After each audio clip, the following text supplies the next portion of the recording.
So what do you have to do these days to be diagnosed with chronic fatigue syndrome or ME?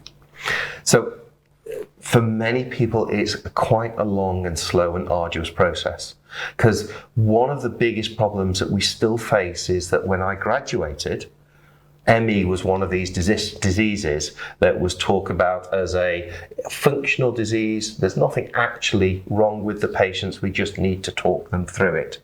And therefore there's a lot of doctors out there that still have that knowledge base that was given them in medical school 20, 30 years ago that said the underlying cause of ME is all in the brain. Right. Now, we've moved on from that a long way. We have now taken out some of the causes of ME, and we've now started talking about other forms. And now to have ME, there are 4 very important diagnostic criteria that you need to fulfill. And we need to fulfill all of the 4, and then possibly some of the additional bits that go with it. And people are going to worry about not being able to make these out while we're talking, while you're talking and so on, but I will share these as a handout, as I always do after the show, so they can be reassured that they'll get the slides. Yeah, I just so people know, I've put together an entire slide deck depending on where the conversation goes, and we'll put them to individuals, so we will make sure that you get copies of them. But there are 4 key criteria that are debilitating fatigue that's made worse by activity, but it's excessive compared to what you would expect. Then there's this condition, post-exertional malaise. Now that's a phenomenon where you might do a little bit of activity today, and that could be both either cognitive activity or it could be general activity. For example, I saw one of my patients today, he went to his granddaughter's first birthday party. Now he really knows how to control, he really knows how to pace himself, how not to exert himself. He went to the granddaughter's party and didn't do anything there apart from interact with a few people. But just that social interaction put him into bed for 2 days afterwards to recover.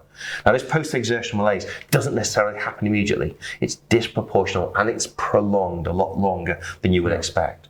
They need to display unrefreshed sleep or sleep disturbance or possibly both. And again, we've all had an unrefreshing night's sleep from time to time, but this is the way of life for these people. So if anyone has got children at home, for example, and they know what it's like to have that child who's sick and they're up all night and they feel a couple of nights sleep and they feel terrible after 2 nights disturbed sleep from their child who's sick, that's what our people with ME experience every day of their life. Interestingly, by a sheer coincidence of our scheduling, a couple of days ago we did a show on obstructive sleep apnea, and I asked the speaker there, Neil Stanley, who's a sleep expert, you know him, do you? And he was saying that yes, that could be mistaken for chronic fatigue because people could be exhausted during the day and not realise why, because they won't know that they've got sleep apnea unless someone tells them.